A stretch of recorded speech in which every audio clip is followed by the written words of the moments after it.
All right, so we are going to continue with the 5th chapter of Harry Potter and the Sorcerer's Stone.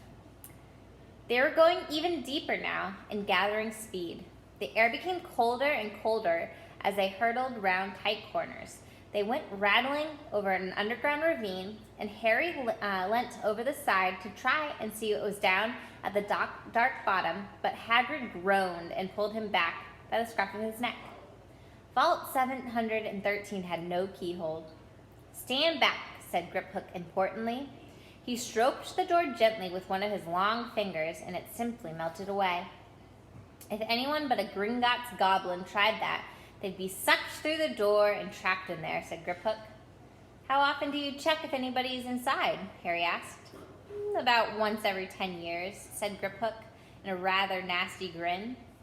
Something really extraordinary had to be inside this top-secret vault. Harry was sure. He leant forward eagerly, expecting to see fabulous jewels, or at very least, at first he thought it was empty. Then he noticed a little grubby package wrapped in brown paper lying on the floor. Hagrid picked it up and tucked it deep inside his coat. Harry longed to know what it was, but he knew better than to ask. "Come on, back into this infernal cart, and don't talk to me on the way back. It's best I keep my mouth shut," Hagrid said. One wild cart ride later, they stood blinking in the sunlight outside Gringotts. Harry didn't know where to run first now that he had a big bag full of money. He didn't have to know how many galleons there were to a pound to know that he was holding more money than he ever had in his whole life. More money than even Dudley had. "Might as well get your uniform," said Hagrid, nodding toward Madame Malkin's robes for all occasions. "Listen, Harry, would you mind if I slipped off for like a pick-me-up in the leaky cauldron? I hate them Gringotts carts." He did look sick, so Harry entered Madame Malkin's shop alone, looking nervous. Madame Malkin was a squat, smiling witch, dressed in all mauve. "Hogwarts, dear," she said, when Harry started to speak. "Got the lot here. Another young man being fitted up right now, in fact." In the back of the shop was a boy with a pale, pointed face standing on a footstool, while a second witch pinned up his long black robes. Madame Malkin stood Harry on a stool next to him, slipped a long robe over his head, and began to pin it to the right leg. "Hello," said the boy. "Hogwarts?"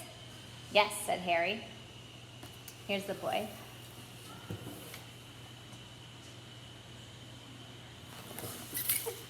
"My father's next door buying my books, and my mother's at the street looking at wands," said the boy.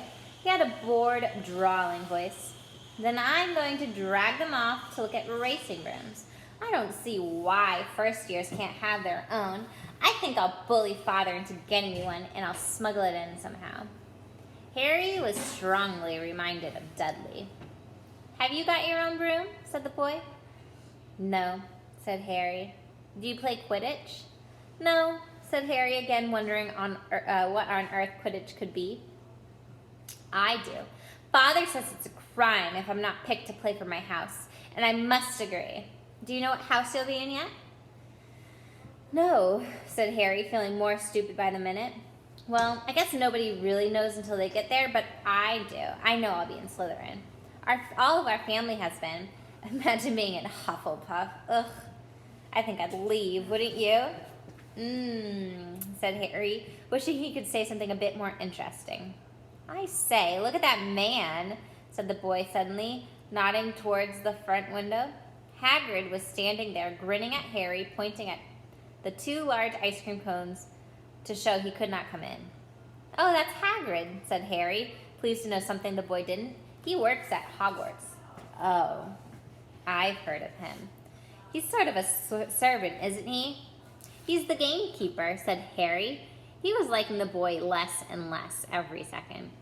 "Yes, exactly. I heard he's some sort of savage. Lives in a hut in the school grounds, and every now and then he gets drunk and tries to do magic and ends up setting fire to his bed." "I think he's brilliant," said Harry coldly. "Do you?" said the boy with a slight sneer. Why is he with you? Where are your parents? They're dead, said Harry shortly. He didn't feel much like going into the matter with the boy.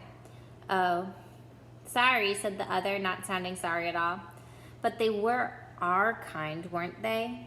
They were a witch and a wizard, if that's what you mean. I don't really think they should let the other sort in, do you? They're just not the same. They've never been brought up to know our ways. Some of them have never even heard of Hogwarts until they get their letter. Imagine. I think they should just keep it to the old wizarding families. What's your surname, anyways? But before Harry could answer, Madame Malkin said, that's you done, dear, my dear. And Harry, not sorry for an excuse to stop talking to the boy, hopped down from the footstool. Well, I'll see you at Hogwarts, I suppose, said the drawling boy. Harry was rather quiet as he ate the ice cream Hagrid had brought him. Chocolate and raspberry with chopped nuts. What's up? Said Hagrid. Nothing, Harry lied. They stopped to buy parchment and quills. Harry cheered up a bit when he found a bottle of ink that changed color when you wrote. When they had left the shop, he said, Hagrid, what's Quidditch? Ugh, blimey, Harry, I keep forgetting how little you know, not even knowing about Quidditch. Don't make me feel worse, said Harry. He told Hagrid all about the pale boy in Madame Malkin's shop. And then he said people from the Muggle family shouldn't even be allowed in. You're not from a Muggle family.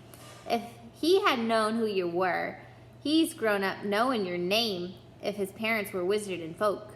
You saw him in the leaky cauldron. Anyways, what does he know about it? Some of the best I ever seen were ones coming from Muggle lines. Look at your mom, and look at what she had for a sister. So what is Quidditch? It's our sport. It's like football in the Muggle world. Everyone follows Quidditch. Played up in the air on broomsticks, and there's 4 balls. Sort of hard to explain the rules. And what are Slytherin and Hufflepuff? Schoolhouses. There's 4. Everyone says Hufflepuffs are a lot of duffers, but I bet I'm Hufflepuff, said Harry gloomily. Better Hufflepuff than Slytherin, said Hagrid darkly. There's not a single witch or wizard who went bad that wasn't from Slytherin. You know who was one. You know who was at Hogwarts? Oh yeah, years and years ago, said Hagrid. All right. We will stop there and continue next